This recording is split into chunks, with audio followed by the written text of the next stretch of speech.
All right. Good morning, everybody. Welcome to Demo Day, East Coast. It's May 16th. New York City, it's a little cloudy, but we so appreciate you all taking the time to be here today to celebrate our wonderful student inventors, whether they went through the entire full year journey or the spring semester.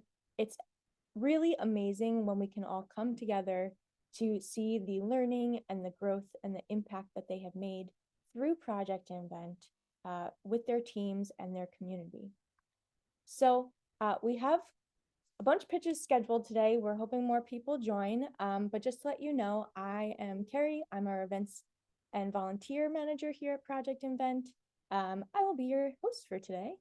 And so we're going to do a quick welcome. We'll go through our pitches with our amazing teams.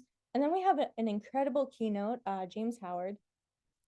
His accolades are numerous, and I'll let him speak for himself in a little bit, but he's going to talk a little bit more about ambition and the journey for innovation. And then we're going to have our awards and closing. So a little bit about Project Invent. We're a nonprofit that empowers students with the 21st century skills to succeed both individually and impact globally through invention. And our goal is to create a generation of fearless, compassionate problem solvers.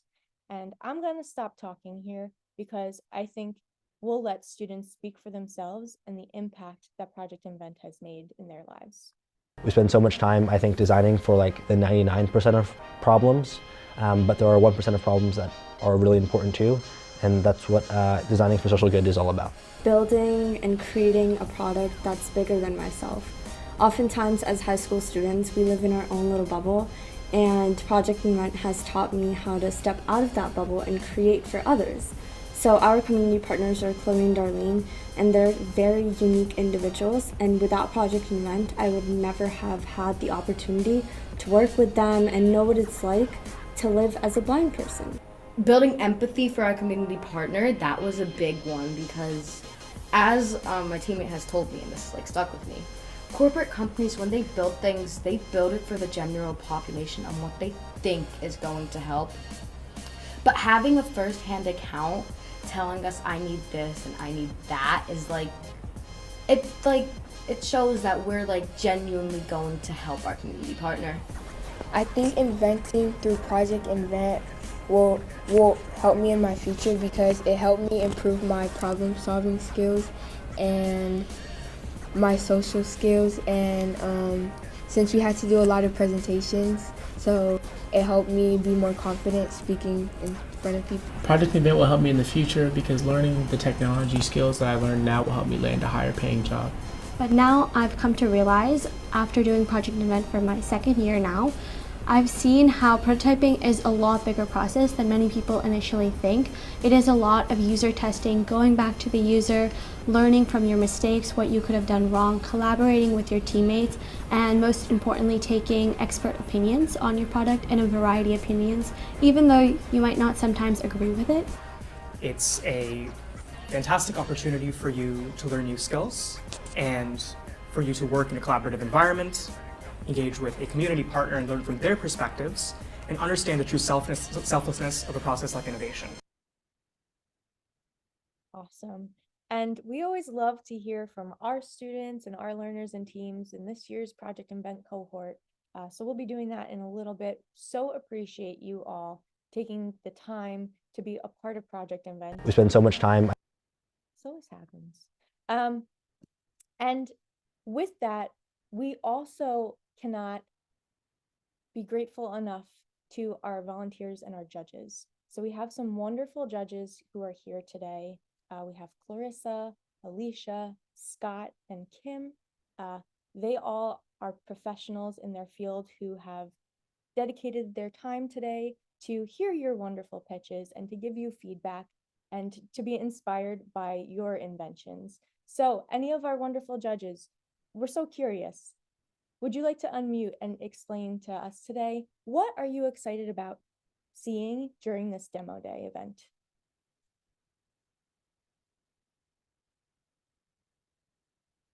Maybe we could start with Clarissa. Hi all. I'm excited to just see everybody's innovative ideas, creativity, and what you all have been working on. Awesome. Thank you, Clarissa. Alicia, I'm going to pass it on to you. Sure, I'm really excited to hear about your learning journeys and find out what it is that really excited you about this process and what you've learned. Amazing. Totally agree. Scott, well, how about yourself? Hi, I'm just looking forward to seeing what everyone's interest was in the STEM field and what they were able to develop and how they wanted to affect their future. Awesome. And last but not least, Kim. Yeah, I'm really looking forward to hearing about the journeys, the creative confidence, looking to hear about how the teams have grown, what they learned as they went through their journeys, and how they've solved the challenges that came their way. Excellent. Yeah, I love how you threw in one of our student mindsets there. And so appreciate each and every one of you for being a judge today, for sharing your expertise, and for being here to assist our student teams. And I know some of you are previous volunteers as well, so welcome back. Yeah, so without further ado, we want to give a shout out to our schools and teams who are represented during this demo day today. So we have Akron STEM High School in Ohio, shout out to you all, Meadville Area Senior High School, Staten Island Tech, and the Convent of the Sacred Heart. Now, during this year, each one of these teams has invented for social good. They have used innovation, invention, entrepreneurship to make that real impact in the community. You have built your prototypes from the ground up. You have worked with your community partners. You have done the research. You have learned new skills. You have worked as a team to get to the point where you are today. And we are so inspired, not only by your projects themselves, but by your motivation, your growth in these student mindsets, and the heart and empathy that you've shown throughout this entire process. So give yourselves a pat on the back. We are so impressed, and we know that as challenges arise in the future, we're in good hands.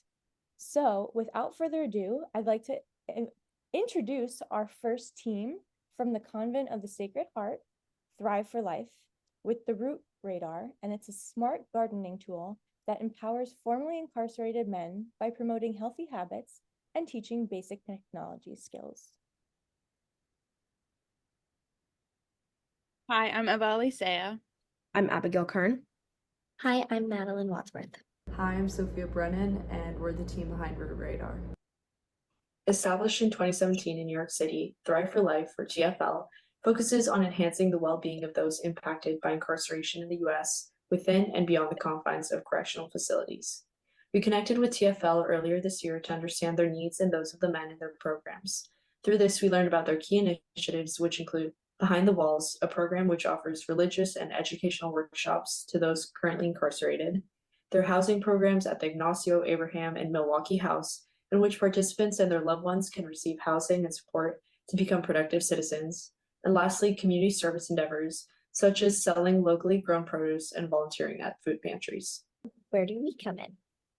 We wanted to create a product that could fit the multifaceted nature of Thrive for Life by helping the men build both soft and hard skills. We were especially struck by the inaccessibility to technology and the lack of support in establishing healthy habits for men after their time in prison. To best address this, we thought we would create a product that integrates gardening, as it helps the men build reliability and responsibility as they watch the efforts of their hard work and consistency come to life, which was especially important to help avoid falling into old habits. All of these things culminated in Root Radar, a gardening tool that helps participants maintain a garden as well as teach them fundamental coding skills. This quote inspired our product. If the men can take on a project such as gardening, then it gives them the confidence to take the next step in turning their lives around, eventually getting an education and finding work. So this is our final product, Root Radar, and here's a small video demonstration.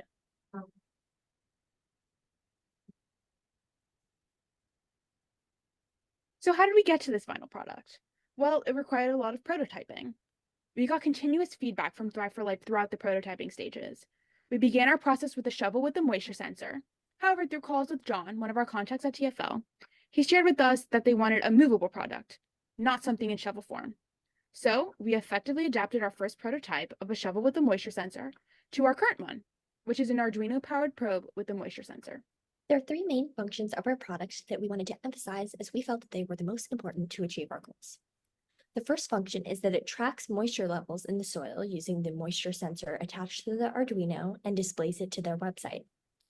The second function is that it teaches basic technology skills to its users and exposes them to new computer science technology. And the third function is that it encourages routine and responsibility by incorporating gardening, a practice that Thrive for Life highlighted. When speaking with Vincenzo, he said, "Intangible benefits are the best, remembering to water plants, clock into work, etc., which guided our thinking when making our product and our goals of how it would work." Our final product includes a 3D printed Arduino encasing to protect the Arduino device and breadboard from any weather. It also includes the Arduino and breadboard, which we coded to connect the moisture sensor to print the data to the serial monitor and to the website. Our product also contains the documentation guide, which is a step-by-step guide detailing how to replicate the device product on their own devices, which allows them to build technical skills. Looking forward to the next 5 years, we anticipate healthy and sustained growth for our device. Starting with production costs at $52.49 per unit, these will significantly decrease to approximately $29.50 after the first year due to one-time programming costs. This reduction paves the way for a 5% annual decrease in costs thereafter. In response, our unit pricing will be adjusted to stay competitive and enhance profit margins, aiming to align with market rates by year 3. We project an average annual profit margin increase of 8.5%. Moreover, our growth strategy is diverse, including retail, subscriptions, grants and sponsorships, and licensing partners to broaden our market reach and maximize revenue potential. We identified direct and indirect competitors for our product, which we then used to make this competitor matrix. We analyzed each product by its affordability, portability, and educational capabilities, and while our product is not as affordable as our competitors, we are the only product with an educational aspect. As for our next steps, we have 3 things that we would want to do with our product if we had more time. And the first thing is adding more sensors. We initially wanted to add a light sensor to our product to widen the range of its abilities. However, the shipment of the light sensor did not arrive in time for us to attach it. We decided instead to use our time to focus on making the moisture sensor work the best it can. Second, we would want to understand our secondary audiences. Our product was directly created for Thrive for Life, but we would also like to explore how other organizations and individuals can make use of this product to broaden our users. Lastly, we want to track the product's long-term impact. Another one of our future goals is to track how the product will impact the lives of the men at Thrive for Life. And in the coming years, we are interested to see how our products make a difference in their lives and their organization. Our hope is for John at Thrive for Life to take our product and use it to help kickstart the gardening program. And we worked with him to document the functions and purpose of the product so Thrive for Life can understand how to use it to benefit their learning. Thank you, and let us know if you have any questions. Amazing. All right, so we're going to start spotlighting our judges and our team, just so we can start our Q&A.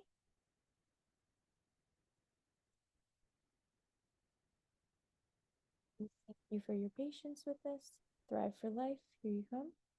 And judges, if you want to start this conversation, you can start asking those questions.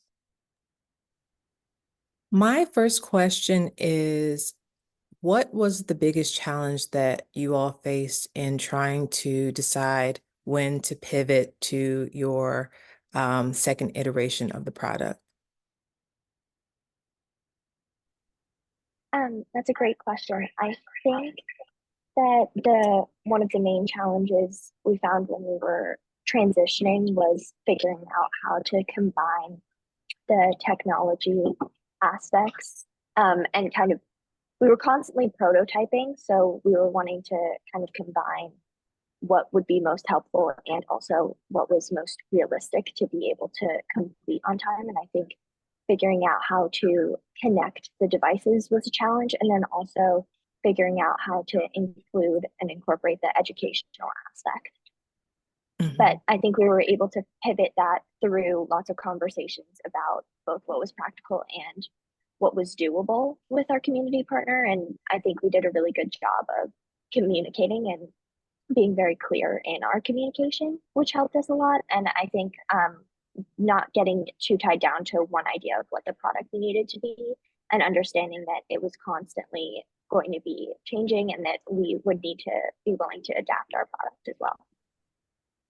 Thank you. I had a question regarding your community partner. How often did you meet with the community partner, and what sort of feedback did you get that helped, I guess, structure where you went next, or how it influenced how you developed?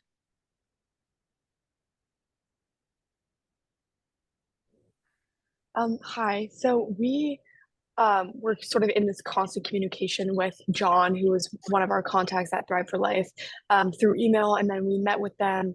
I'd say like 4 or 5-ish times over the course of our work, and yet there was still this constant communication with them as we were going through our prototyping stages.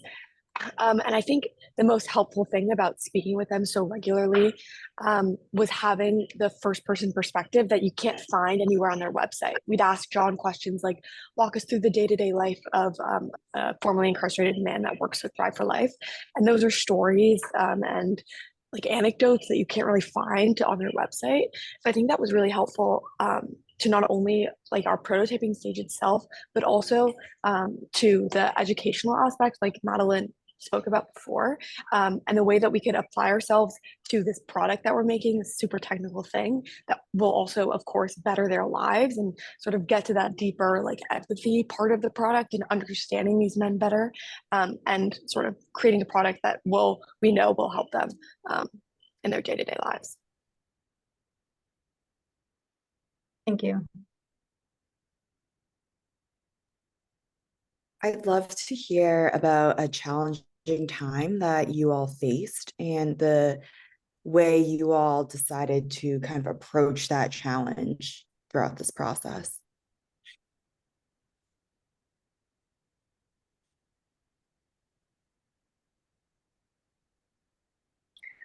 Well, we all sort of focused on, we had our different jobs and tasks. And so I think individually our challenges varied. But in a general perspective, I focused on making, I was the materials engineer, so I focused on making a physical encasing for our product that would house the Arduino and the breadboard. And it took a lot of trial and error trying to figure out what would be the best size and shape in order to fix this that also worked well with Vincenzo and John. And as Eva said, after lots of constant communication, it was a little frustrating, to be completely honest, trying to figure it out over and over again and 3D printing it and, working through this process. But eventually we came up with a product and a size and shape and encasing that Vincenzo was happy with, that we were happy with, and that like suited everyone's needs. And it, proved to be a very good and, it fulfilled, the requirements, and it ended up working well for everyone. Just to kind of piggyback off of Grace, I was the CTO, and so working on the code, there were definitely some challenges between, we wanted to create a line of communication between the Arduino device and eventually have that upload to the website, which we were able to do, but it took a lot of time, a lot of Googling, a lot of Stack Overflow, and so I think that throughout the process, the code not necessarily working or running into errors and not understanding why was definitely a challenge. But I think being able to work together and knowing our group was really supportive and collaborative. And so that was definitely a big help throughout that process. And then also working with the community partners, and they were so understanding about the timeline and willing to help come up with new ideas. And so that was a really big help as well. Thank you. Awesome. I think we have time for one more question. I have one more if nobody else does. Scott, did you have a question? Okay. How did each of you utilize your own personal strengths as individual members of this team to come together and push your ideas forward?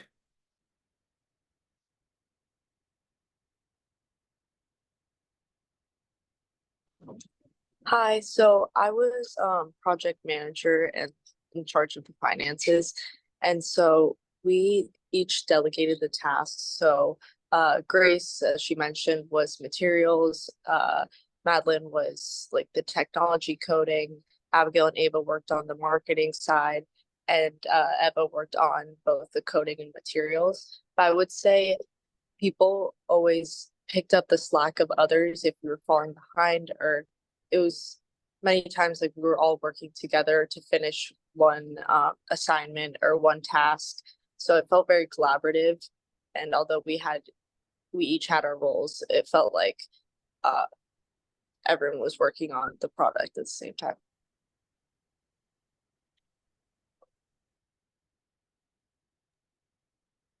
Awesome. Well, thank you so much, team and judges. We love your thoughtful questions. Amazing. So we are going to move on to our next group, also from the Convent of the Sacred Heart, and that's the Lifeway Network. And with their Peaceful Pulse, which is a device to monitor and help reduce anxiety for survivors of human trafficking. Hello, everyone. We're Team Peaceful Pulse, and this is our group members. So for our product, we decided to work with Lifeway Network, which is a nonprofit organization that provides safe housing for survivors of human trafficking. So Lifeway Network helps women reclaim their lives and become independent through various workshops and activities, and so that women are able to kind of integrate back into everyday life. We specifically worked with Josephine, who was the director of education, and with her, we were able to conduct 4 different interviews.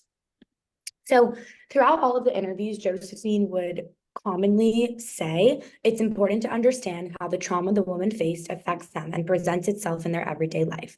We help them be aware of their trauma so that they can process it and work through it in a safe environment. So with that being said, after all of the 4 interviews that we had, our team was able to identify 2 different problems.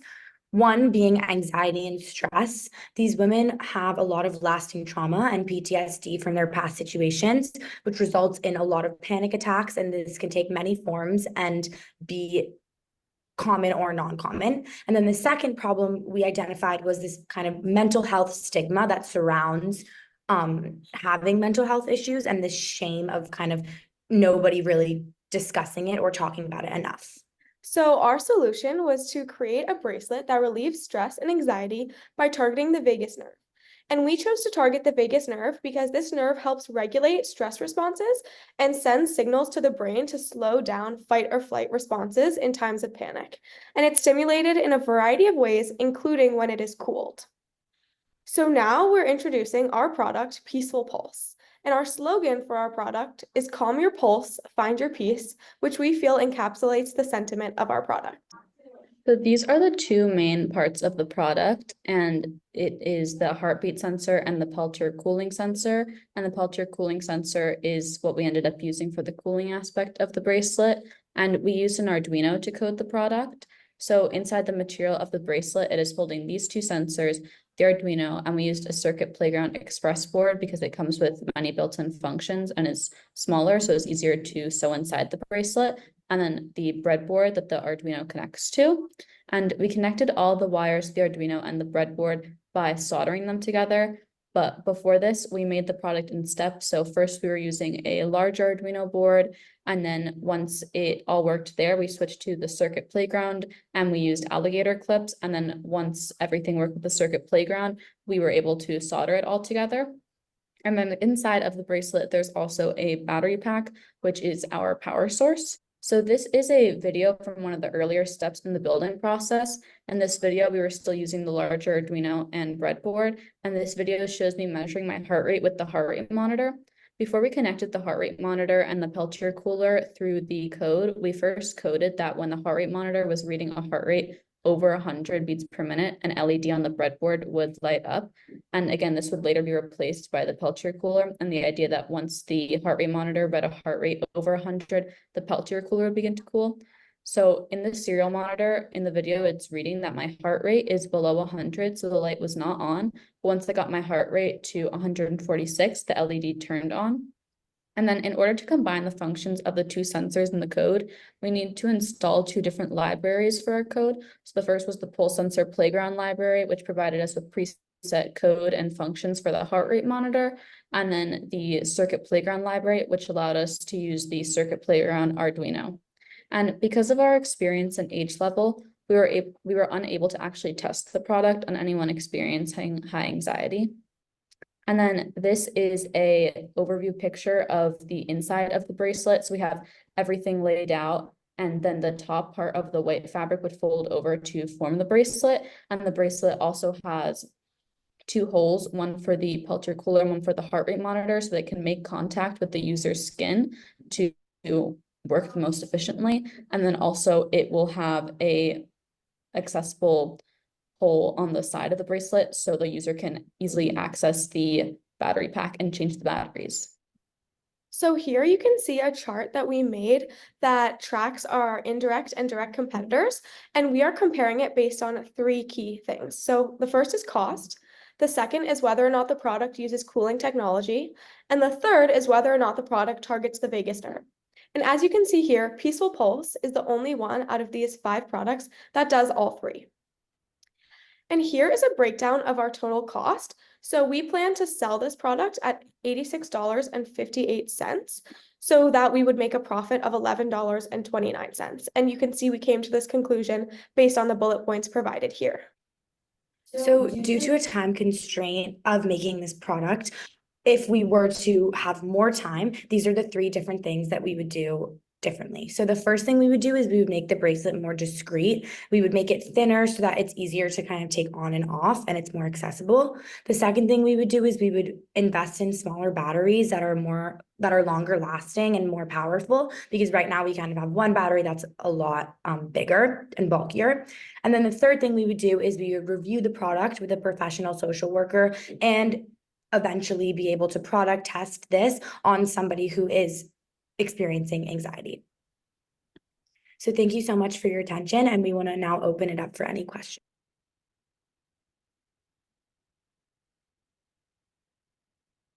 All right. Excellent job, Lifeway Network, and your Q&A is now open.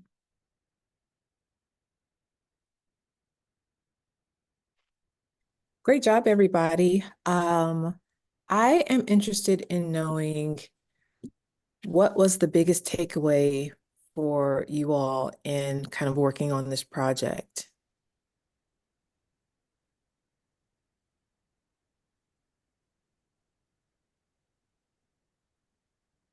I'm sorry, you're on mute.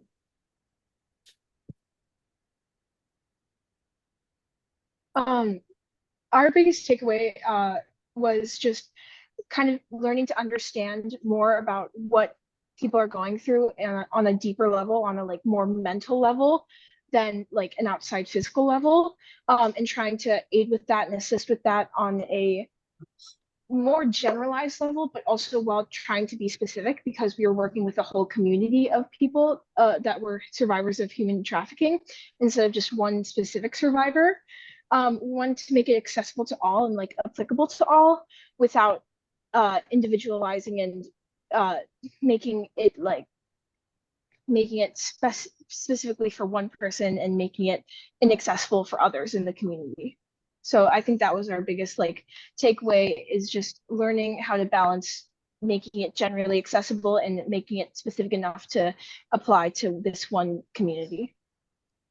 And I can just add one thing. I think it was also an especially impactful process for our team, since we were able to work with Josephine so closely and conduct multiple interviews. So we were able to dive really deep and to learn about the everyday lives of multiple different kinds of women who have different experiences, who she's seen at Lifeway Network. So I think that was also a big takeaway, because we learned so many different sides because we were able to learn so closely from Josephine.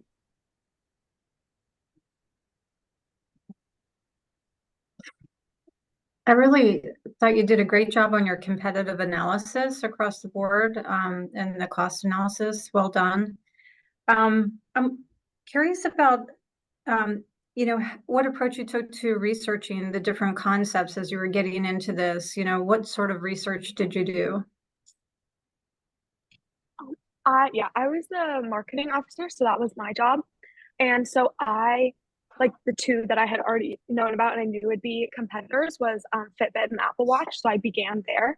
However, those actually were our indirect competitors because those are kind of more advanced. They have many different uses. They're not just targeting anxiety, but they have side features that work on that. So then through that, I researched products that target the vagus nerve, and then that's what our direct competitors were. So that's how I went about researching that.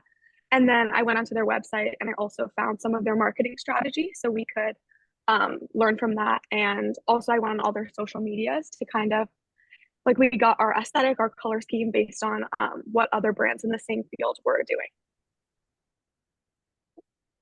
Great. Thank you all for sharing. I also enjoyed seeing your cost analysis breakdown and your competitive analysis amongst people who are in the field currently. I'm curious to hear, staying on the same theme as I asked the other group, but how did you all face and overcome any challenges that you had throughout this process? Would love to hear how you worked through that. Hi, thank you for your question. I'm Madeline, and I was one of the two chief technology officers. Addie was the other chief technology officer. So I feel like a lot of the challenges that we faced were very coding based and putting the product together based. And I feel like when it came to overcoming these challenges, if it were something like our code wasn't working or we were trying to solder it together and it just wasn't sticking or it was falling apart, I kind of had to remind myself that we're doing this. Normally, when you do a project in school, it's for yourself or it's for your class. But I had to keep reminding myself that this is actually for someone. So I kind of feel like what helped me overcome these challenges were motivation from Josephine, who we always felt so supported by. And I think that she's on this Zoom right now. So thank you, Josephine. And I feel like just what kind of helped us overcome these challenges were working with Lifeway Network and reminding ourselves that this project is something completely new and it could actually help someone. Wonderful, thank you.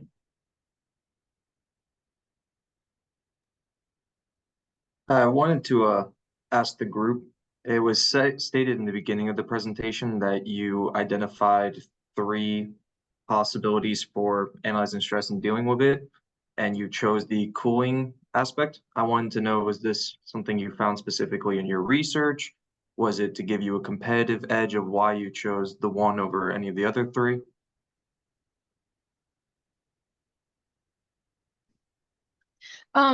Originally we had multiple different ideas among like members of our team. My idea was the cooling idea, and we kind of researched the products or the monitors and sensors that could help us carry out these 3 different like solutions. And we found that as we looked deeper into what was compatible with the heart rate monitor, what we could work with like in a realistic way was the cooling device. And we continued to work and research it to find better sensors. At first we had a cooling gel idea, which didn't really seem the most accessible because you would have to refill and it wouldn't be completely like clean. And so we stumbled upon the Peltier's cooling device, and we figured that if it works for some other devices, such as like we found it in a drink cooler code, and we thought that it could really help if it was adapted to something for humans and stress relief. Thank you.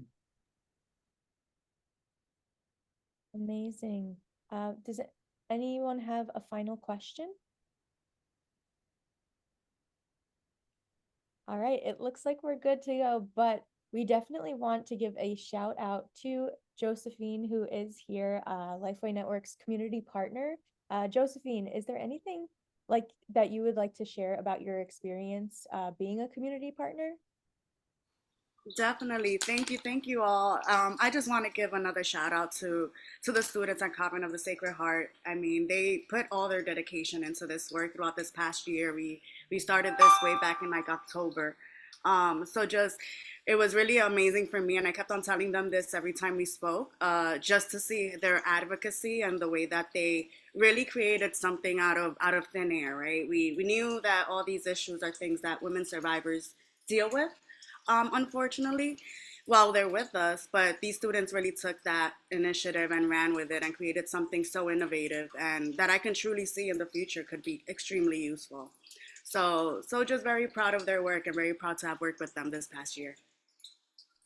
Amazing. Thank you for sharing that, Josephine. And honestly, that's one thing that we love about Project Invent is that learners are moving away from designing for hypotheticals and making that real impact. And again, all these teams are so inspiring, and having community partners like yourself being able to connect and share stories really helps drive that impact as well. So thank you, Josephine, for being a community partner.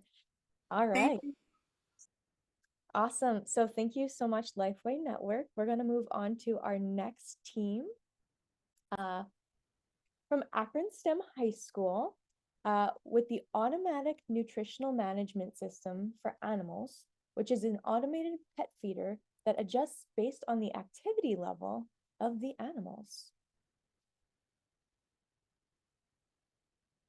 Hello, my name is Sean Ramil Heisler, and my product is an automatic nutritional management system for animals. I decided to make my product for animals because I personally have a cat that I care for, and she in the past has had issues with her weight. And with that, I did research and I found that over 60% of domestic animals are actually considered overweight. So I wanted to devise a solution to help aid both mine and other people's animals. I specifically designed it for a cat because I do have a cat, and that I found that designing it for a cat would be much simpler than for designing for other animals because it would be much smaller and much easier to design and to print. Basically, the way it works is I first started with my cardboard with a model to demonstrate what it would look like, and then I moved on to developing the electronic portion of it so I can work with logic and coding, and also because I'm personally experienced with both electronics and coding. After that, I worked on CAD because I'm less familiar with that, and I knew I'd need more time for that, so I allocated more time towards CAD. Basically, how it works is it uses a screw conveyor to lift the food up because I found that the screw conveyor would allow me to allow it to keep a low center of gravity so it doesn't get knocked over easily. It also allows me to have a greater capacity of food and also manage the amount of food that it dispenses much easier than any other solution. The device also in the programming uses PID, which is proportional integral derivative, which is a feedback control mechanism that essentially it detects the error in the food that it's dispensing, and it can correct the error and dispense the right amount and not go over or under the limit I set it. It also uses load cells to detect the weight of the food that's dispensed and the animal that is stepping on the scale. Some problems I have had with my solution has mostly been with making it because I haven't had really much time to work on it because I've had other things to deal with, and also because a lot of the stuff such as CADing or programming can be very time consuming. Another issue is when it comes to skill because I personally have good experience with work with electronics and programming. However, when it comes to stuff such as CAD, that's completely foreign to me, and have need more time to do that because it's very time consuming for a beginner, and it takes a lot of time to perfect. Another issue I've had was burnout because constantly working on programming or making electronics can just make you very tired and not want you to do it on the next day. My last issue has been with working with new stuff such as CAD, which is completely foreign to me.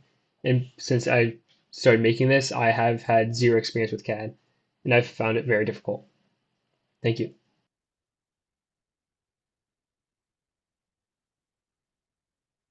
Great. Thank you for sharing and for highlighting the realness of invention. Awesome. So the Q&A can begin. Really great job. My question is, if you had a bigger team, how would you have utilized the skills of others to help support your work? In what ways would it have been most helpful? I think it would have been most helpful to have more team members because I would be able to have someone such as one of my friends work on CAD, which I have no experience with. And I know a few people that are very experienced with CAD. So that would help me out a lot. So I wouldn't have to stress with that as much. And I'd be able to put more time to stuff I'm more familiar with, such as programming or building. Yeah, And great how job. much? Oh, I'm sorry. Go Sorry, ahead. go ahead. No, go on. I was just going to ask, how much additional research did you do in developing your idea? Like, did you talk to other people who were pet owners or things like that? How many other people? I did have a community partner that I forgot to highlight in my video, which is Deb Brady at the Akron Zoo. And I met up with her a few times and over email about like essentially what causes animals become overweight and the best solutions to counteract that. Yeah, I can really identify with the product. I have a cat that's very, very overweight, and we just use like, the food dispenser thing, and she eats whenever she wants. So I think there's definitely a need for this. Just curious, did you do any what level of comparisons, product comparisons did you do? And did you take a look at, what's out there already and how your product differs? I did look at the other feeders in the market, such as Amazon or PetSmart, and what I identified with those feeders is essentially what they do. They don't really track what your animal does. I forgot to highlight in my video as well, but essentially it also has a sensor on the collar that measures essentially its activity, and also there's like a weight plate in front of the feeder that detects the weight of the animal, and it takes that input data to output the right amount of food that is essentially a culmination of all of the other stuff. It accommodates Okay. for what your animal does throughout the day. Great, thank you.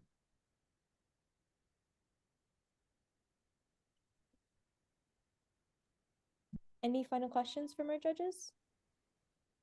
Just one final question. Piggyback off that one, I'm curious to hear, you mentioned you'd seen other competitors out, and what did you see that you leveraged to create your product and think about ways to kind of make it a little better? I'm curious more about your competitor analysis. I saw that a lot of them were using plastic injection molding, which can actually up the price of production.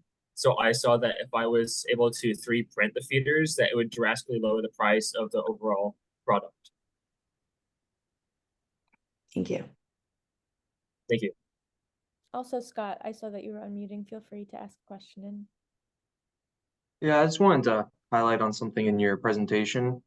With any project, but especially one in so early in development stages, there's always burnout experience throughout a team and taking from each other to overcome this. How did you deal with the burnout and overcome it being just a solo member of a team?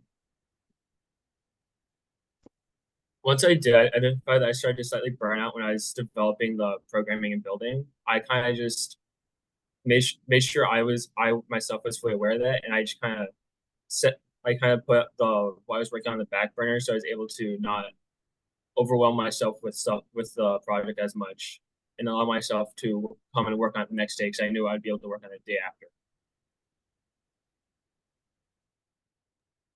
Thank you. Great job. All right, so we're going to move on to our next team. And forgot to say in the chat, feel free to shout out teams or say something that you've learned or were inspired by.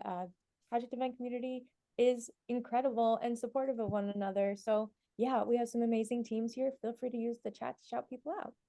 All right, so we are going on to our next team. Also from Akron Public Schools, the STEM High School, and it is the Emotive Embrace Pillow, which is designed for teenagers to help with their anger by having pressure sensors to help calm the user by vibrating when squeezed, as well as playing calming sounds and music. I present to you the Emotive Embrace Pillow. My name is Terriana Watkins, and I'm a senior at STEM High School, and I'm majoring in accounting at Kent State. The problem that people have is teens need a healthy coping mechanism to heal from stressful anger. 11% of teens experience chronic anger, along with 31% admitting to being overwhelmed in the past month. Therapy, family, friends sometimes may not be accessible or could be the root cause of the issue. 20% of teens said no to therapy because it's expensive, fear of outside thoughts, or just because they don't know how to get help. And then 17 claim that they actually have verbally abusive parents. So this leads to my user advocate. Her name is Janae. She's a homeschool student. She's in high school and she has a lot of stress from her verbally abusive mother, and she feels as if she doesn't have anyone to go to. So what I did was create the Emotive Embrace Pillow, and it's a sensory pillow to help teenagers have a healthy coping mechanism. It provides a safe space for people who don't like talking, or when they do, they just feel as if people around them cause them more stress. So I have a demonstration video here. All right, so here we have the automatic pressure sensor, and all you have to do is just squeeze it, and as you can see, it starts vibrating. Then you would put it just inside of like a pouch in the pillow, and then if you wanted to, you could take it out and then just turn it off. And then here is the Bluetooth music component, and then you would put this inside as well. You would connect it to your device, and then whether that would be YouTube or anything, you could play music. Or also on here itself, it has an automatic section where you can choose the music that it has on here. It has a lot of sounds, a lot of automatic things. It also connects to MP3 and also an aux player. And then the third component here is the lights, and they're remote controlled, so all I have to do is turn them on. They're battery powered, and as you can see, they're all throughout the pillow. This is the first side. I could have it beep if I wanted it to, or more of a strobe, or a nice fade in and out, or like a smooth transition of that sort. So the aspects of the pillow are, as I said in the last video, LED lights, Bluetooth music compartment, and then a battery-powered automatic pressure sensor. So the lights, you can change the different prompts, stuff of that sort. And then the pressure sensor, you can squeeze that to feel the vibrations, and then you can connect the Bluetooth music device while it being plugged into an outlet.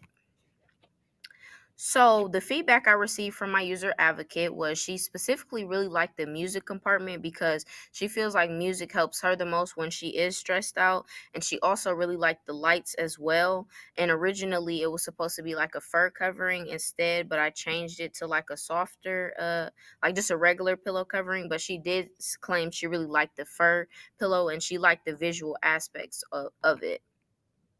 So my learning process then was I was going to have two versions. So that was going to be the home version, and then I was going to have another one that was on a wristband. It was like a miniature pillow, and it would have consisted of an Arduino Nano controller, but I couldn't get the coding to work or throughout that. So I had to drop the portable version and just keep my home version. Then why is the Emotive Embrace Pillow unique? So no item on the market consists of all three components, being the lights, music, and the vibration. I seen just recently like only lights or music, stuff of that, but they don't combine all of them. And then two of the three components depend on batteries, so it's more mobile and you wouldn't need as many wires. It also provides direct comfort. You don't have to depend on people, anything of that sort. You can just simply go in your room and have a nice, quiet, relaxing temp. You can squeeze it if you want to, stuff of that sort. And then also, you don't depend on an app or any form of subscription that you have to constantly pay for. All it needs is just some batteries, and you're fine. So the budget actually originally including the Arduino and stuff of that sort, did make it under a little bit under $200, and that was perfect because I was the school's budget. But now, since I only need 4 items, it makes it right under 100, being at $97.98. So then the future goals was to keep the lights intact. So when you do remove the cover, to wash it, stuff of that sort, I do need to find a way to keep like the lights on there, because they will mess up once the cover's removed, since it's just wrapped around. And then also decide which cover to use, because originally I did have that fur covering, but it did shed, so I got rid of it. But I want to see if I wanted to find like another one, or just have like an option where you could have a regular covering. So thank you, and this was my project. Wonderful job, Tariana. Yeah, we can go ahead with our Q&A. Great job. My question is, what was the skill that you had to develop in order to create this invention? So I had to develop, I had great time management, but I had to stay consistent with it.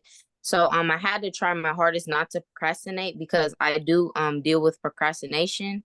So I had to try my hardest to stay on task and figure out like what I needed to do. That's why I decided like to drop the whole Arduino and just focus on the homebody version. And I just also had to make sure that I was consistent with my skills, and just trying to develop my pillow as much as possible. I didn't want it to just be simple. I had to change my ideas multiple times. So just all with time management and then also development. Thank you. Yeah, I really like the product, well thought out. I was curious, I know you had to drop the portable aspect of it, or because of certain challenges, do you intend to work through those challenges and eventually, get to that point where you can have a portable option, or is that just something you're gonna put aside? So I did think it was a really good idea to have a portable version. So if I have some kind of connection with learning how to code and work that nano, then I definitely would want to still keep that in contact, because I wanted to help teenagers, not just at home, but a lot of times they are very stressed out, like when they're out on the go. So I thought a portable version was very important. Speak more to the competitive landscape you saw as you were doing your research on your product.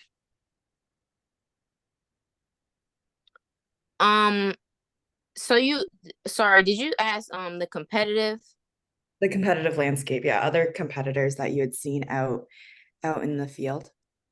Okay, yes. So I did a lot of my research actually on Amazon, and that's where I concluded where I seen a lot of the other competing aspects only had like one item, or they had an item where they could put, it's a thing called an Eventry, or it's a music compartment you can actually put inside of the pillow. It doesn't come with it. But it only consists of like music, or specifically what they were selling on Amazon was just like the lights intact. So it was like a light pillow that you have like a switch on it. But it didn't really component, like a lot of people like actually feeling like pressure, vibrations to help heal themselves. And then also like it doesn't have that visual aspect. It just includes the visual, or just like the physical or mental, but it didn't really conclude all three. So I wanted to like include all aspects. And the competitors, they only had like one or the other of the three. They didn't consist all or even two of them. Great, thank you. To jump off of that, did you find that the competitors were similarly priced, or were they more expensive or less expensive? So actually I did research, and when I was looking at the pressure sensor pillow, it was like a massage pillow, but it was higher priced than mine actually. And like I said, it only had one component. The light pillows were cheaper, but it was kind of on the base of what it consisted of. So I didn't really find an actual music pillow, like a pillow that had music in it. It was just like a separate compartment. So that was just like for the price of just having the compartment. You just add it to a pillow you have at your home. But usually the like light pillows were cheaper than mine, and then like the massage or the pressure pillows were more expensive.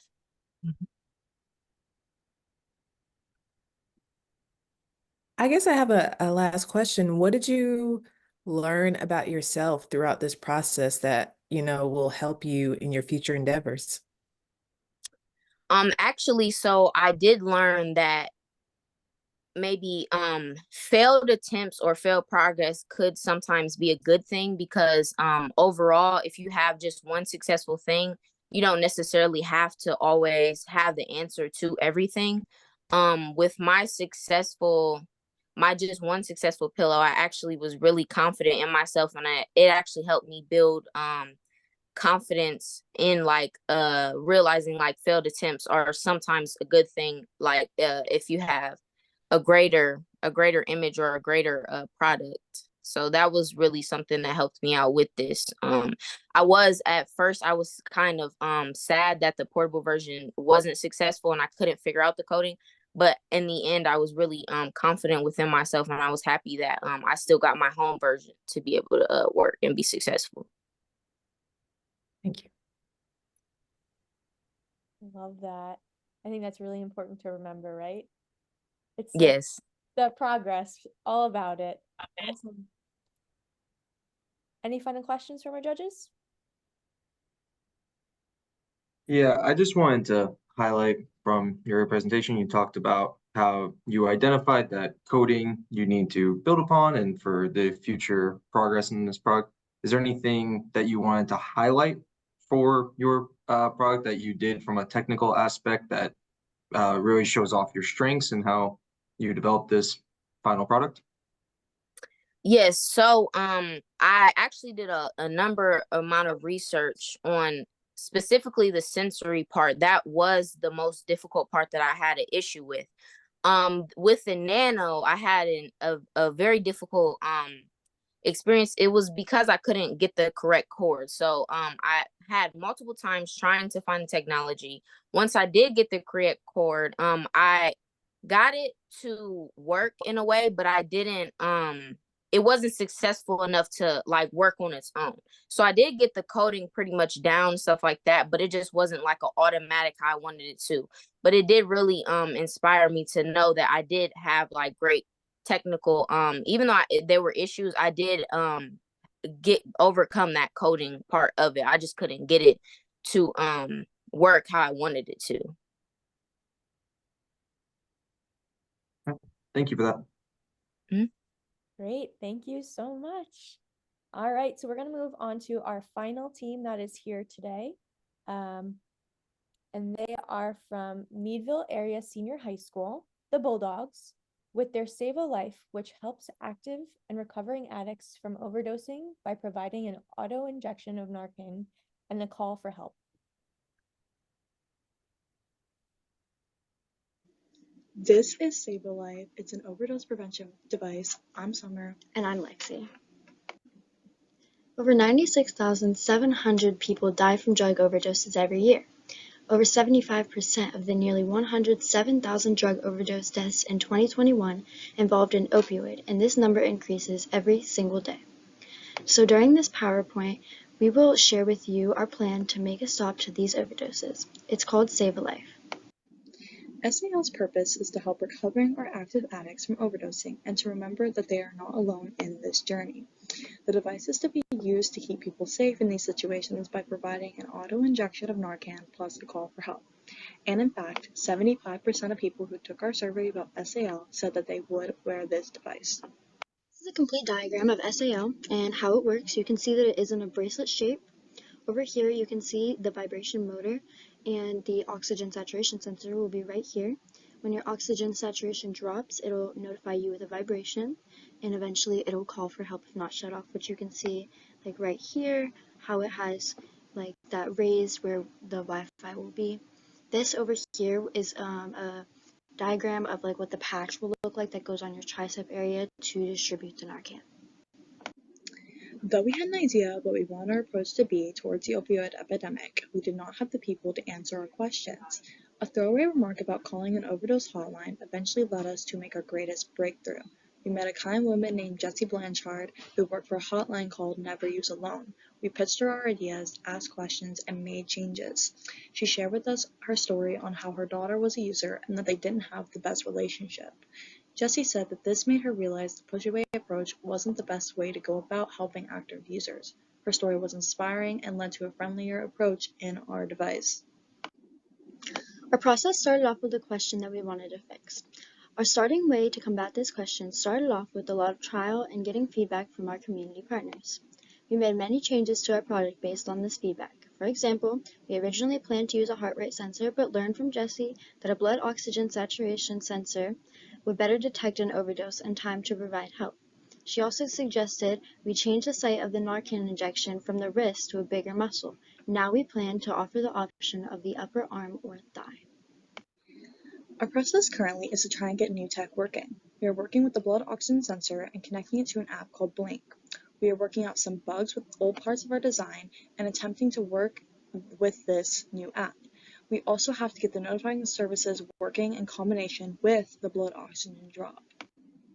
Our competitor's matrix compares SAO to other similar devices out there, proving that SAO is the best option because it's practical, accessible, and wearable. As you can see, SAO checks all the boxes for practicality, accessibility, and wearability. The naloxone auto-injector isn't practical because it's not auto. It is accessible though, but it's not wearable. And then the University of Washington made up a device similar to ours, but it's on the stomach, so it's not practical, it's not accessible, and it is wearable. The naloxone nasal injector, the most common type, isn't very practical because it's not auto, but it is accessible as you can get it in almost every drugstore, but it's not wearable. So here's a demonstration of the tech and what we have so far. Right now we're working with the blood oxygen saturation sensor, which we had to make modifications and solder the wires to, and then we have it sending the information to the ESP32. We were originally working with Arduino, then switched to the Raspberry Pi, but ultimately decided to go with the ESP32 because it's smaller and has built-in Wi-Fi and Bluetooth, so it's able to send the information to the Blink app on your phone, which you can see here shows your blood oxygen and then the beats per minute. Our next steps are to create a working prototype for SAO and to get the word out. The opioid epidemic is a scary place, and it would be horrible to believe that you were all alone and to not know that there's something out there that could help you. An active addict who took our survey quoted, "I think this is a really awesome idea and I wish it was around a long time ago."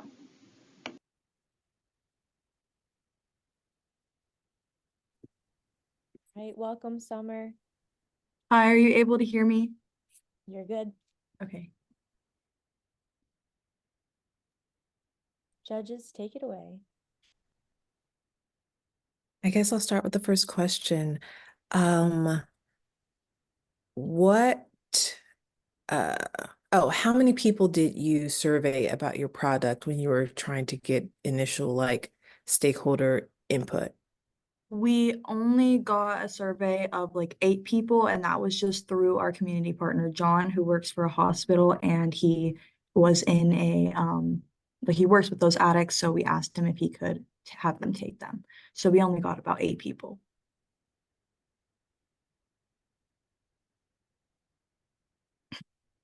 And what do you think was the biggest challenge with kind of developing this idea and trying to move forward with it? I think the biggest part of it was me and my teammates' patience because there's so many different parts to this. There's the physical part, there's the tech part, and tech was very, very difficult. So we had to be very patient with it. We had to try new things. We had to be constantly researching ways to improve it and how we can make it better. And if things didn't work, we had to find something that could make it work.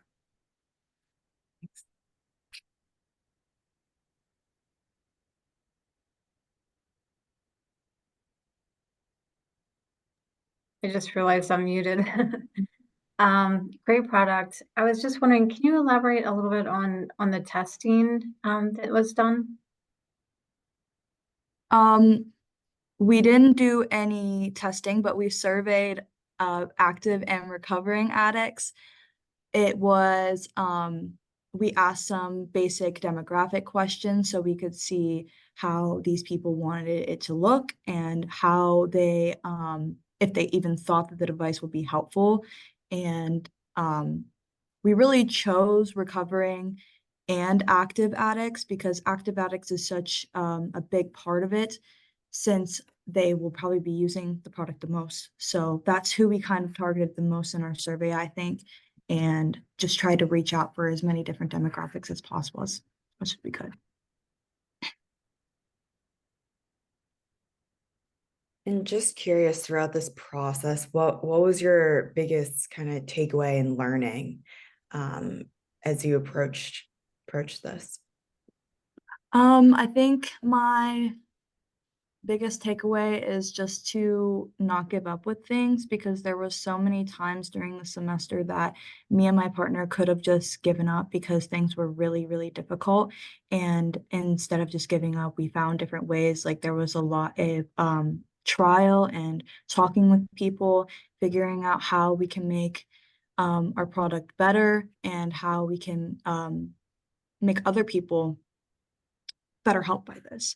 And I think it comes a lot to me and my partner's personal attachment to the product. And I think that helped us push along, but definitely resilience. Thank you.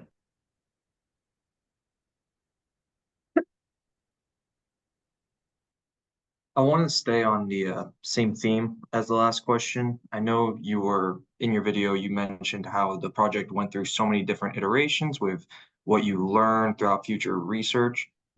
More, less about the burnout aspect. How did your team go about the feel of you being so attached to your product, but seeing how it went through so many different iterations where it changed? How did you all get through that process? I think having those personal attachments helped us get started. And then when things changed, we had to kind of go outside of that. I think we had to find people like Jesse, like our community partner, who has other experience other than ours, so and knows more information than we do, and is able to give us the information we need to better improve our device. Does that answer your question? Sorry. Yeah, it does the community outreach and stepping outside of one's own personal connection to it. Yeah, thank you.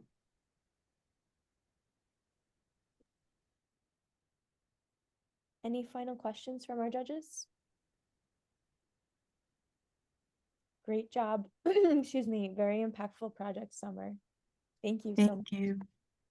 All right. So before we embark on our keynote, we actually were going to drop a link into chat, and we always love to hear from our students, our teams, and really thinking about Project Invent and the impact that it's had on you throughout the entire year, and also thinking about how you might use the skills and the mindsets that you've developed through Project Invent to move forward, whether it be embarking in a Project Invent project again, or whether it be career-wise or education-based, or being an active member in your community. So we have the link here. It's a Slido link in chat, excuse me. And we'd love for students to just sign in and start to add. You can add more than one response. And for our community members here, any community partners, judges, fellows, school members, community people, we'd love for you to also reflect in the Zoom chat. What have you been inspired about these students going through Project Invent?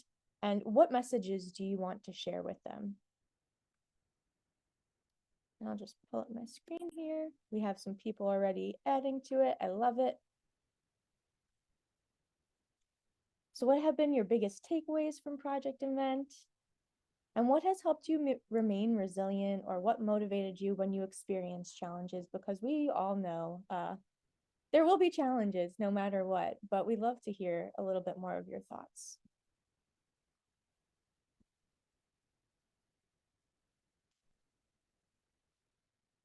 Trial and error. Empathy is a huge one.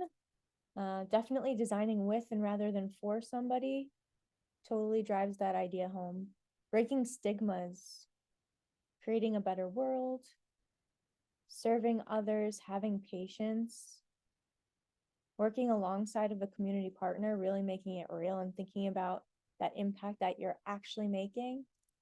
Working with an amazing team, I love that. It's always interesting to see how, whether you are working by yourself or with a team, how people delegate different tasks and the different skills that you learn throughout the program. Time management and drive. Oh yeah, for sure.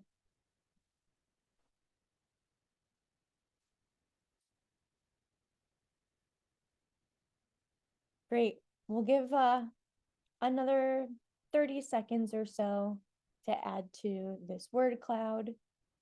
Feel free to put in more than one response.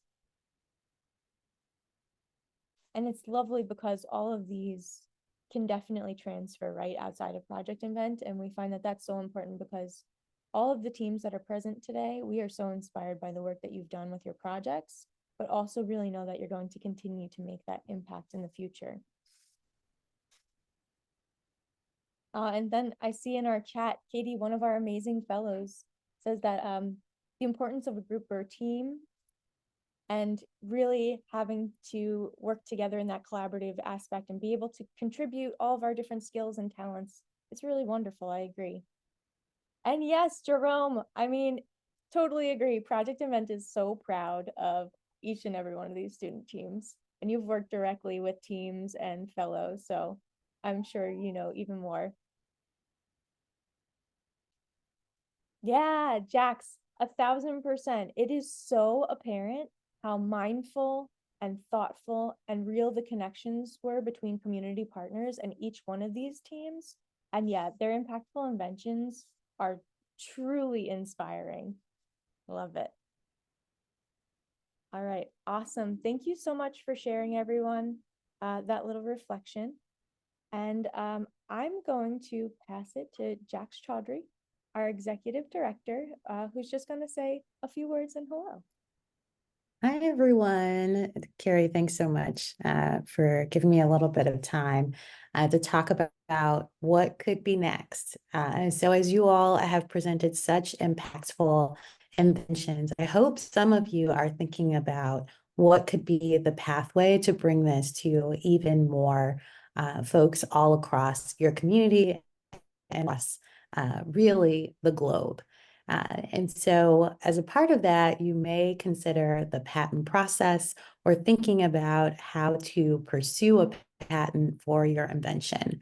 And so happy to connect with any student teams who are thinking about that. And certainly it connects directly with our incredible keynote speaker for this morning. I am beyond to have James Howard, who is Executive Director of the Black Inventors Hall of Fame and STEAM Center. He is a college professor, design historian, entrepreneur, industrial designer, restaurateur, and inventor.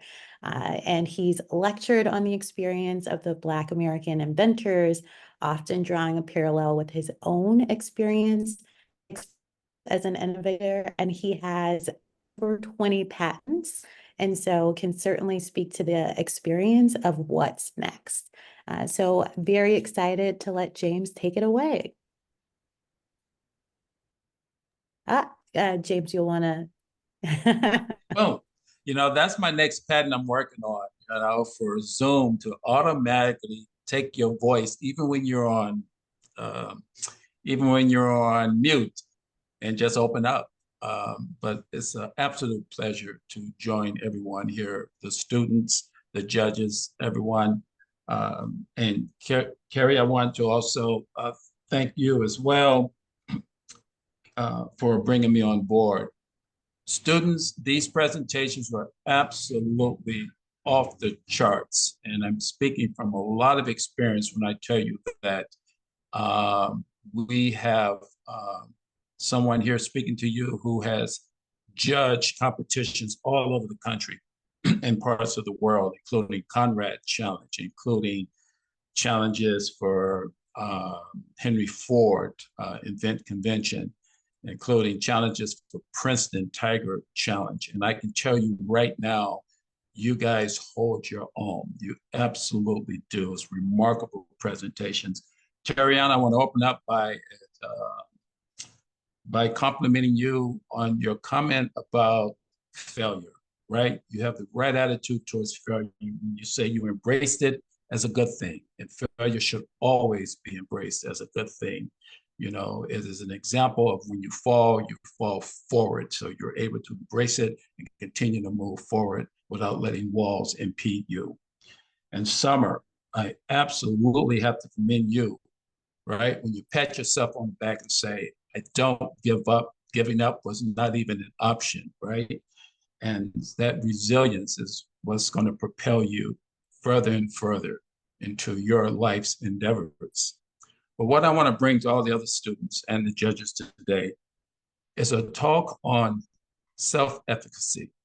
Students, this is very important for you to realize your self-efficacy. Every single one of you have the capacity, right, to identify your self-efficacy and make change, because that's really what self-efficacy is.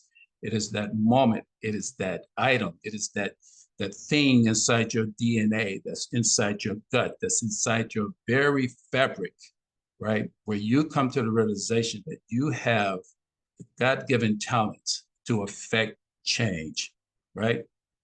And for social betterment.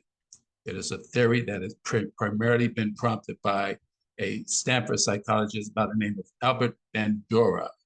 And self-efficacy is evident in these presentations, and it's also evident in each and every one of you. But now I want to take you down somewhat of a history lesson on self-efficacy.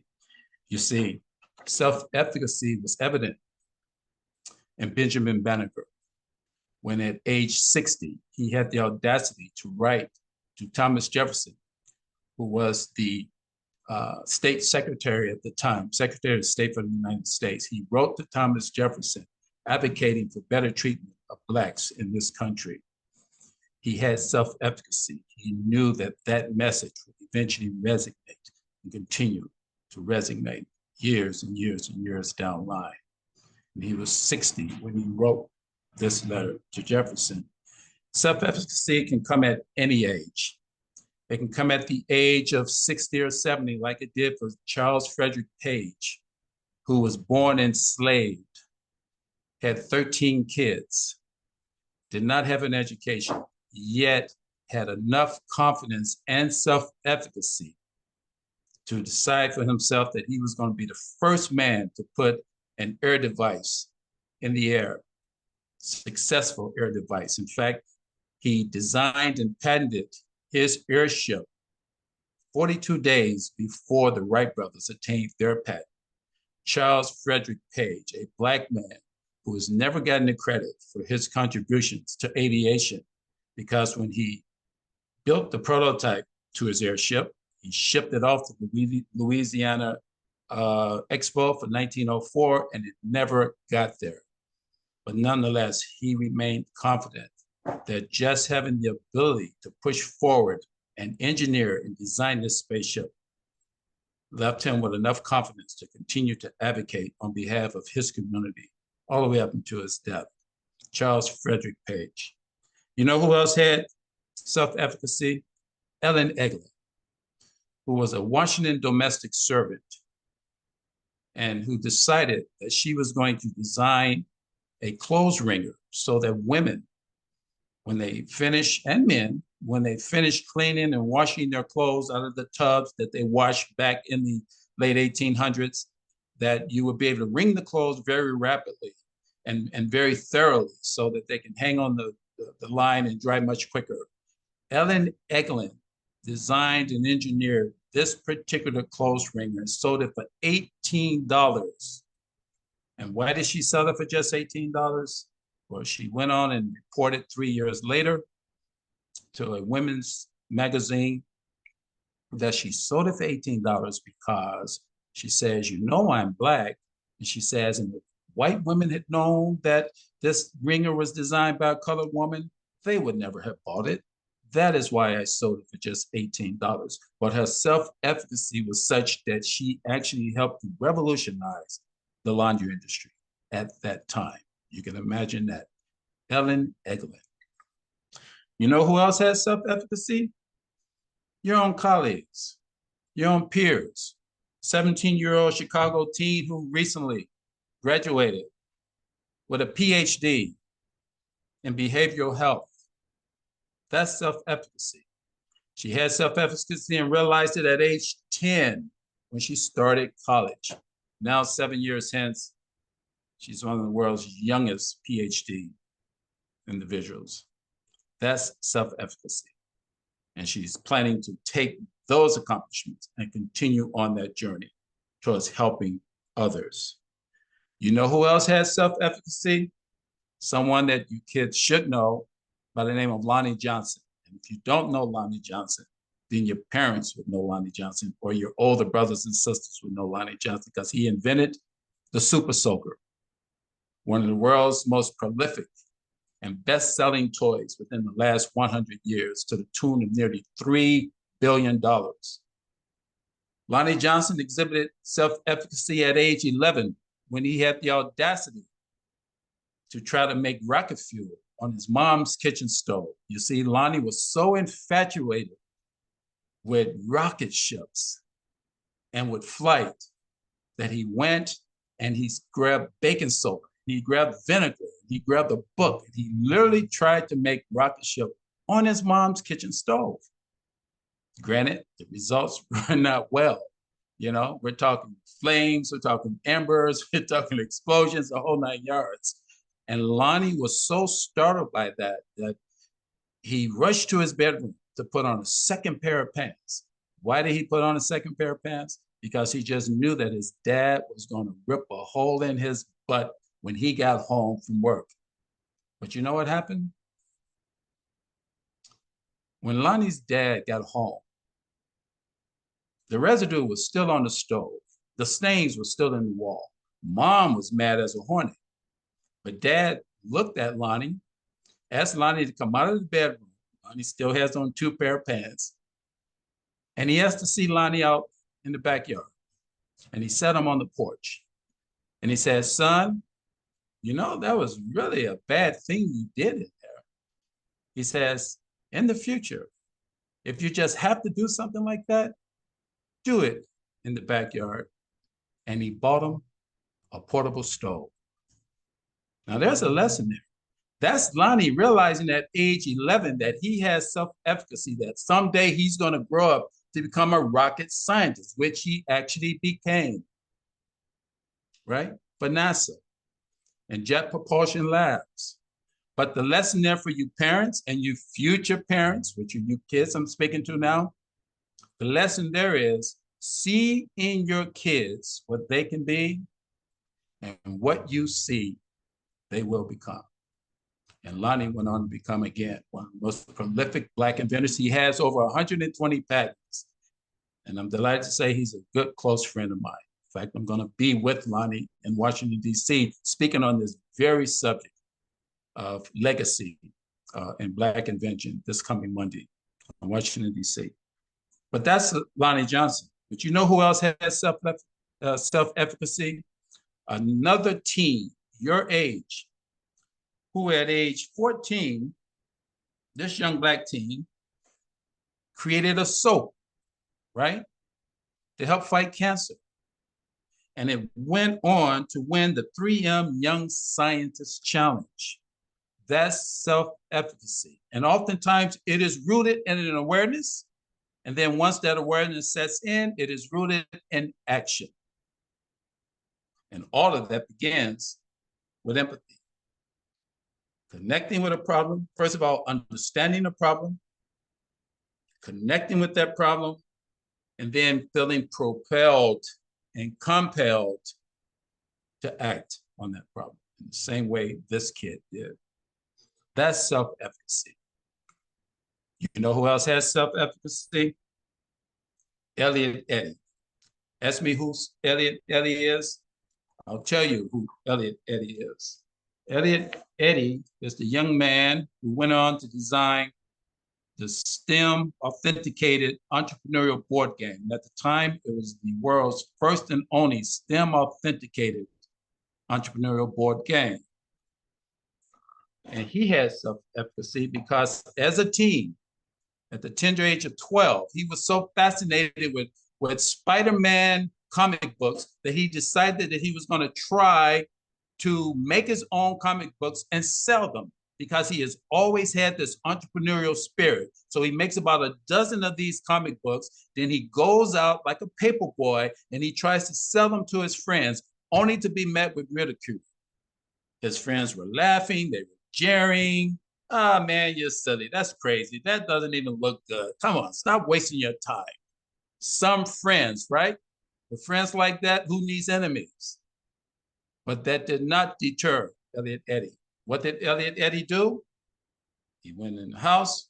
Sure, he was a little dejected, but he had a conversation with his parents. They bought him books on entrepreneurship, and he decided to bury himself into those books, learning about entrepreneurship. And now he has traveled the world selling his board game, the entrepreneurial game. And he has about 6 or 7 versions of that. You know who else has self-efficacy? A young lady by the name of Adrienne Smith, good friend of mine. Adrienne Smith happens to be the face of women's tackle football. Now, I played football when I was in high school and in college, but entrepreneurial was in college. I had no idea that there was a women's tackle football league, but there is. And Adrienne is the face of women's tackle football. She plays for the Boston Renegades. And she's very, very good. In fact, she's won more rings than Tom Brady. She has 7 championship rings. Now, Adrienne, as it turns out, in addition to being a star, she's a concerned individual for educating kids, particularly in math. So what did she do? She invented a card game called Blitz Champs.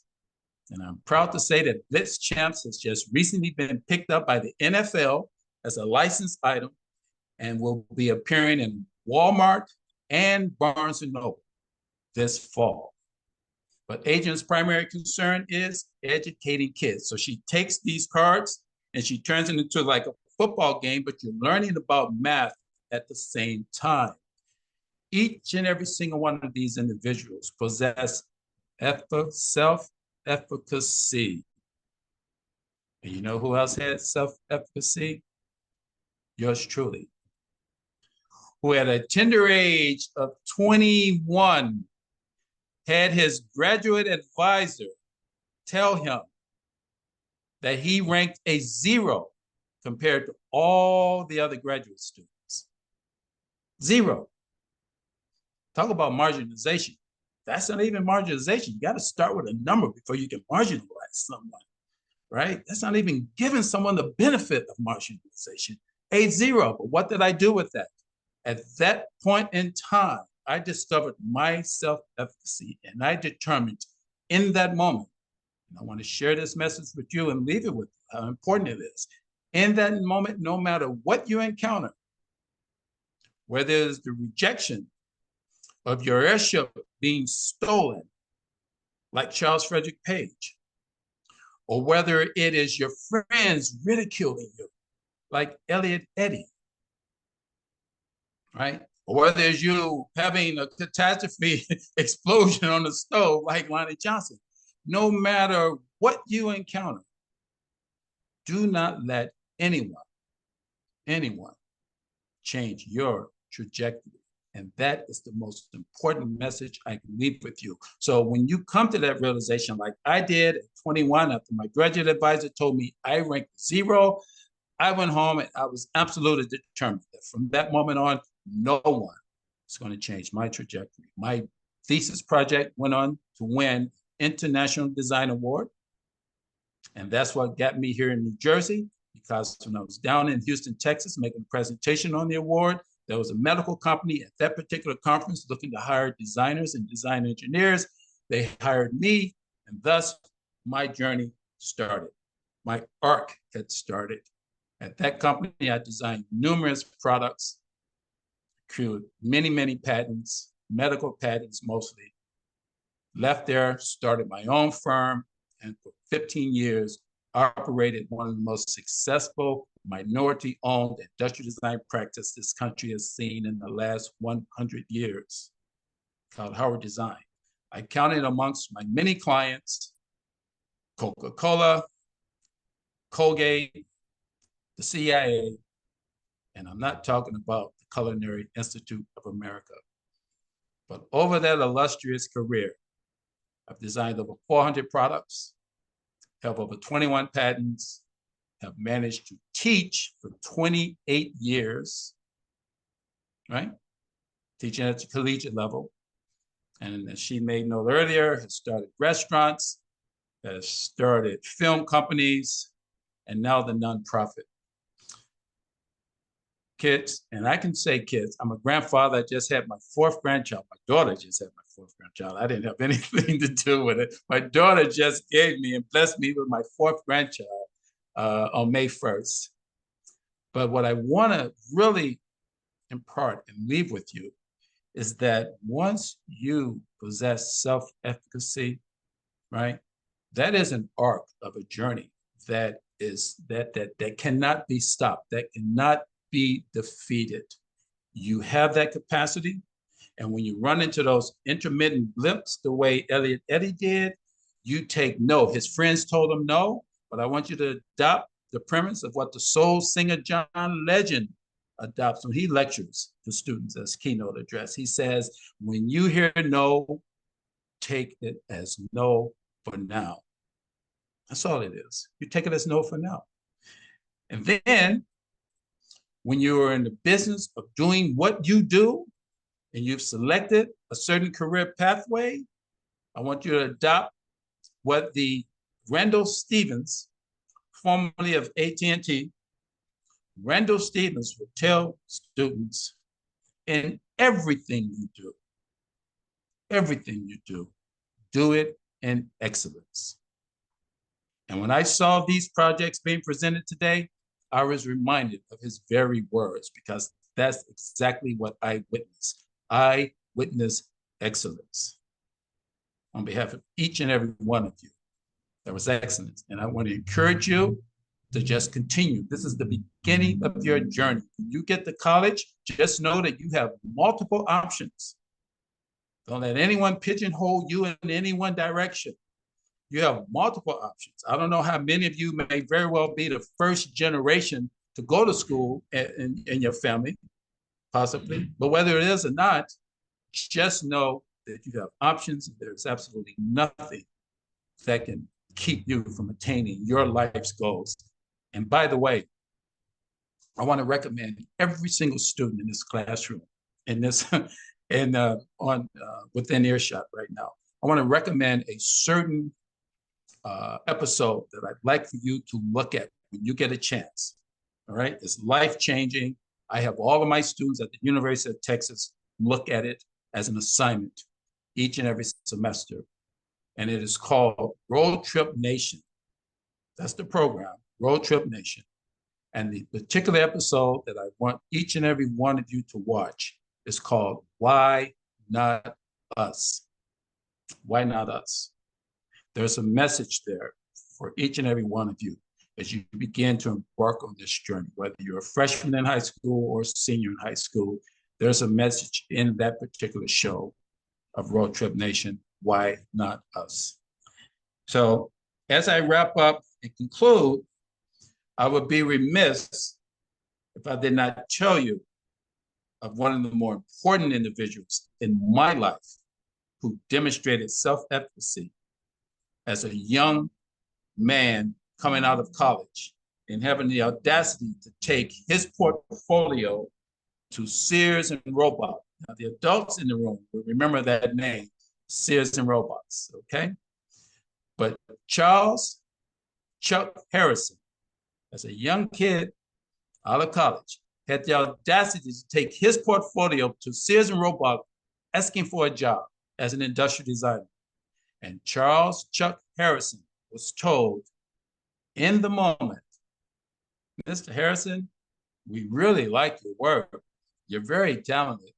But the truth of the matter is, we just don't hire Blacks in our department.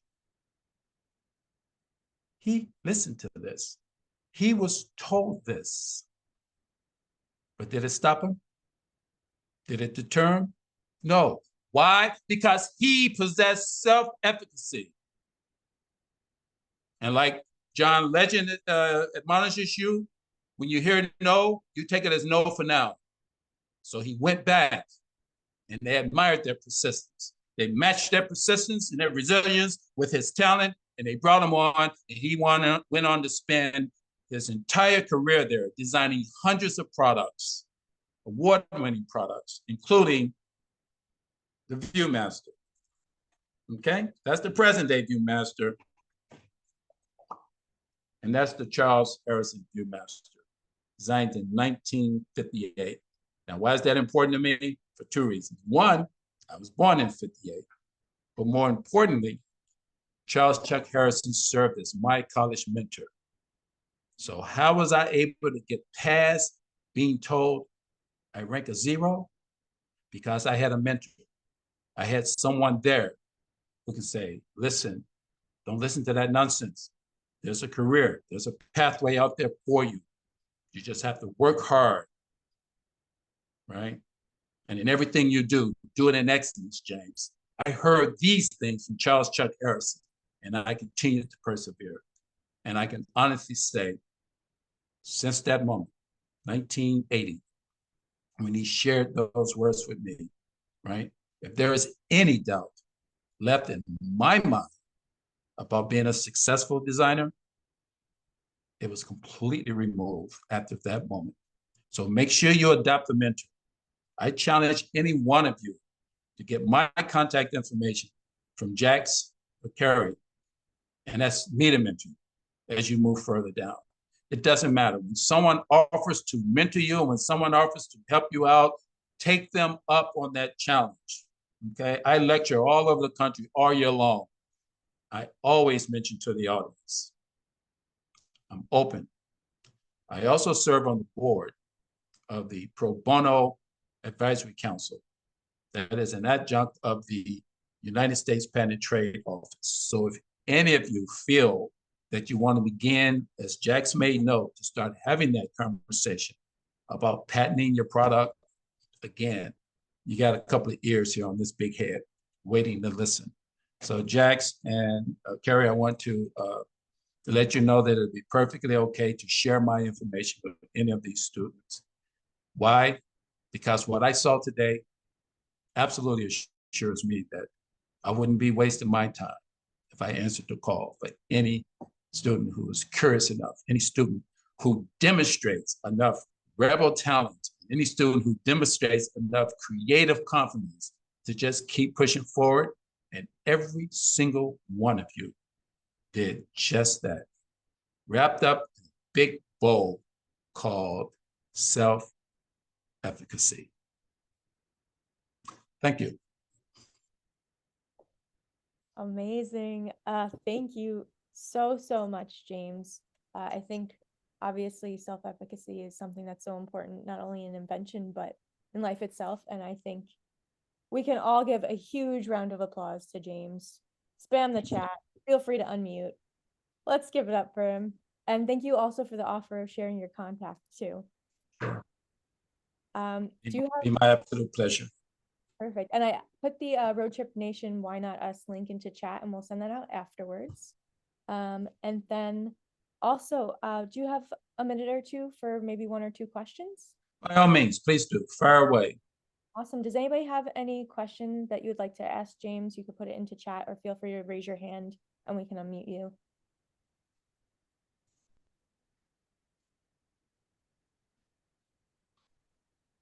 Or just a comment either. We'll give everybody a couple of seconds to reflect on their thoughts. Well, I'll speak up. James, I already emailed you. Can you hear me? Yes. Okay, I already emailed you. I'm a new fellow this year, but I've been doing a program like this with my students in urban Akron for a long time.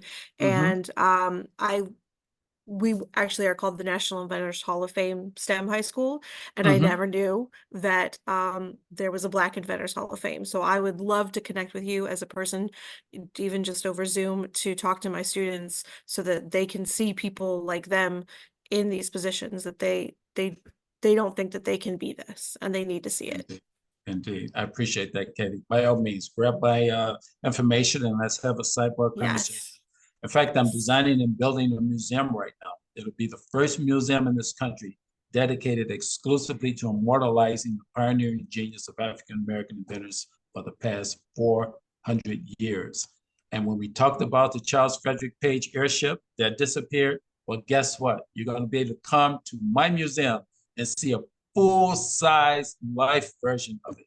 Absolute full size. We're recreating So it. cool. I love it. Thank you. Thank you. Awesome. I think we have time for maybe one or two more questions or thoughts.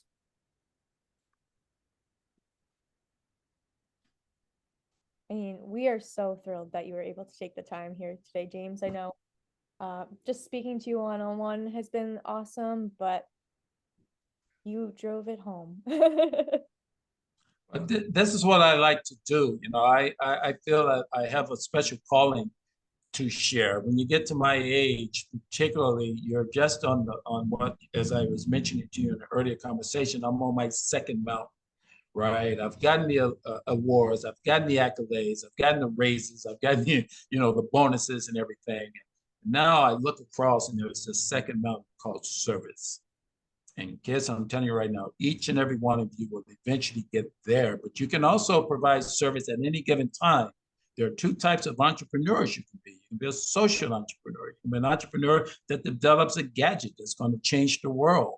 Or whatever you do, just keep, keep service in mind, that you're doing it, as part of a service to help improve mankind, and if you're able to do that, I'm telling you right now, you will live a life fulfilled. Absolutely. Thank you so much again, James. My pleasure. One more Thank round of applause, please, everybody. Honestly, we're very grateful that you were able to join us at our demo day today. And yeah, we will be in touch and we'll share your contact.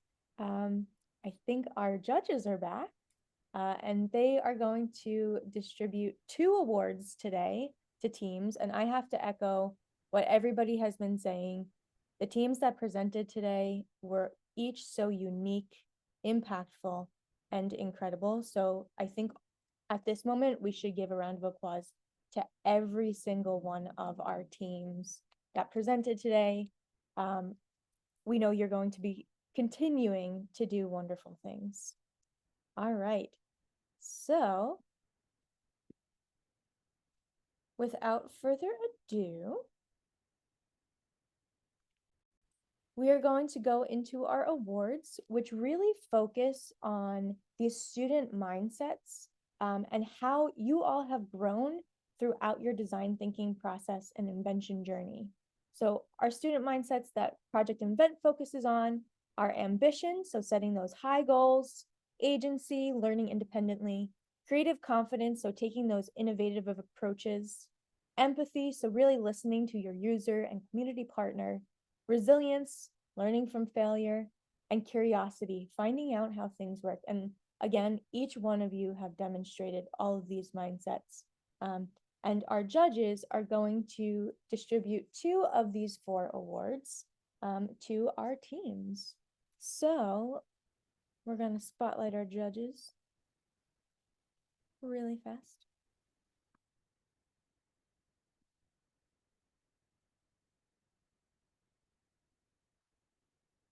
Perfect. All right, so judges, take it away.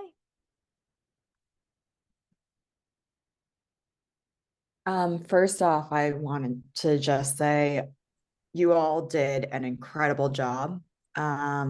We were certainly blown away by each and every one of you, and this was not an easy decision for us to make in the slightest. So for the first award that we had nominated is the Moonshot Award for Lifeway Network. We thought you all did a great job of making a notably novel, impactful idea, and truly checked all the boxes that encompasses this award. So round of applause for Lifeway Network. Congratulations, Lifeway Network.